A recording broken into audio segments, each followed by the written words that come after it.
Hi guys, hey, I wanted to do a video just to go over, to hopefully give you guys a visual of what it is that I'm talking about when I'm coaching you guys and I'm talking about balance, connection, and protection.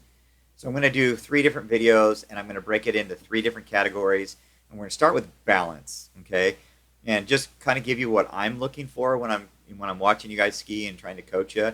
And hopefully this visual will help you kind of get an understanding of what it is that I'm looking at and what I'm looking for. Okay, so when it comes to balance, what we're looking for is being centered over the front of the ski, or being centered over the ski with your weight on your front foot, because the center of the ski is actually about where your front foot is. So we're talking about being balanced with your hips, your center mass, over your front foot. So there's a couple ways we can look at that when somebody's skiing and kind of see what's going on. But let me just break it down for you here as best I can. So in this scenario, I'm starting off with my glide, or before my pull out and my, as I'm getting ready to pull out for the gate, just being as tall and stacked over the ski with as much weight on my front foot as possible. Again, being centered and balanced with my hips under me. Okay, and then we go and pull out here. Okay, and then I'm in the glide. The goal here is to be as stacked over the front foot as possible. So here it's not too bad. I would say I'm about 60 to 80% weighted over my front foot, probably 60%. I think in a perfect world, I would prefer that I'd be a little bit more taller or a little bit more forward with my whole center of mass, a little bit more over my front foot. But this isn't too bad.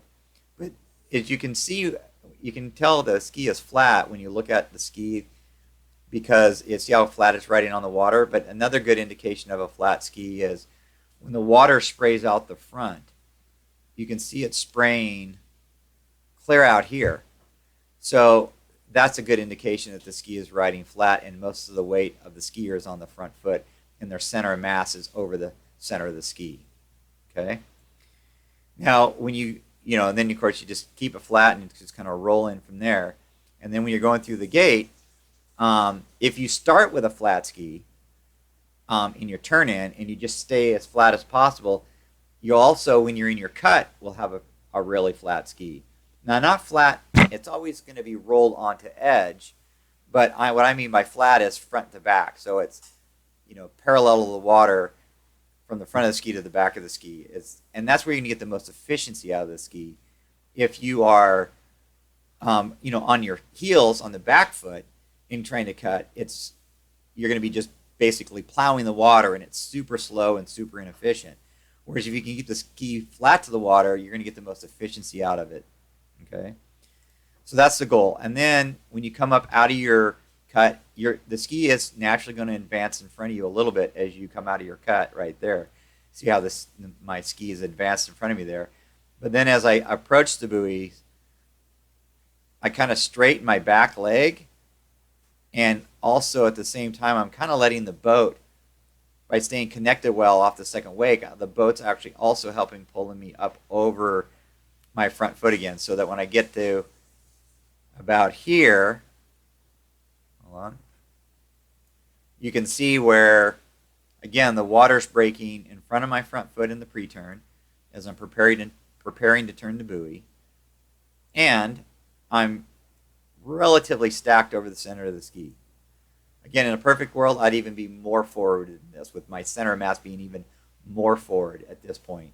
But this isn't too bad.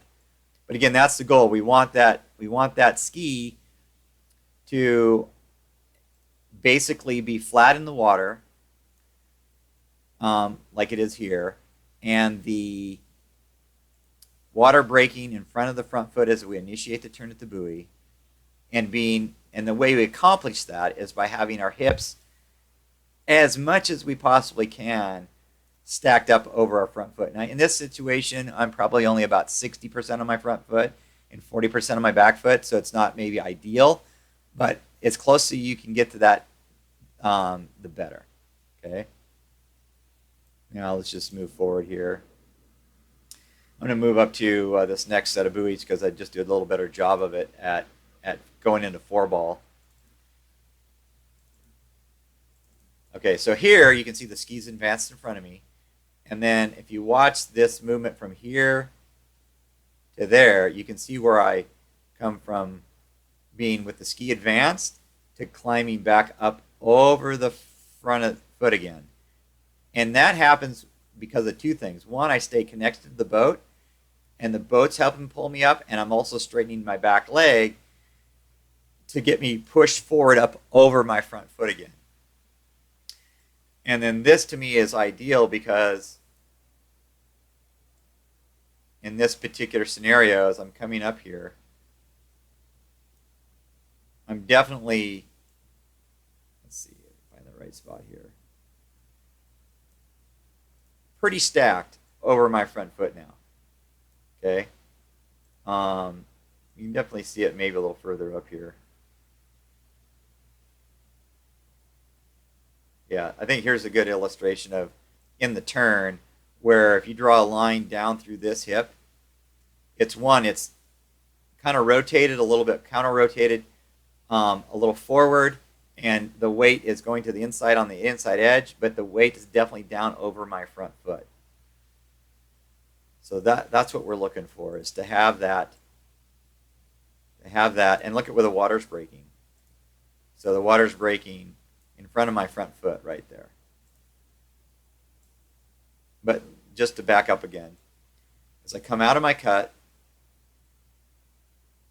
I'm advancing up over the center of the ski again in the pre-turn to get ready to initiate the turn. So here I'm, again, pretty centered with my hips under me over my front foot. There's always room for improvement, but you know, this is about as, I mean, if you get to this point, you're going to have a nice turn. And I come out of 4-ball in pretty good shape there. Okay, and then again, my skis flat and, you know, pretty level to the water, pretty parallel to the water, and carrying through. And then you can see myself climb up again out of that cut, up over the front of the ski. And now I'm definitely engaged. I'm definitely getting my center mass as I initiate the turn over that front foot, and the water's breaking in front of my toe as I initiate the turn for the buoy. Okay? And again, in my offside cut, ski's pretty flat. Started out here. You can definitely see where my weight is definitely down my front foot. My center mass and all my weight, I'm like 90% pressure, maybe, yeah, 90-95% of my pressure. That load is all on my front foot through the front binding down onto the center of the ski to get the most efficiency as possible. Okay, just like right here's a good example of all that pressure and load going right through the center of the ski, keeping the ski nice and flat. Okay, as it crosses the wake. All right, so that's what I talk about by being balanced. When I say being balanced over your ski, I mean balance front to back, so that you get the most efficiency out of the ski in the turn and in the cut. And where it really pays the biggest dividends, honestly, is in the turn. If you get up over the center of your ski as you come into the pre-turn and into the turn, and utilize the ski to carve a nice turn back under the line, I think you tend to be more centered and flat over the ski anyways in your cut. Okay, hope that's helpful. I'll do a couple more videos on connection and protection, but for now this is the one on balance. All right, talk to you later.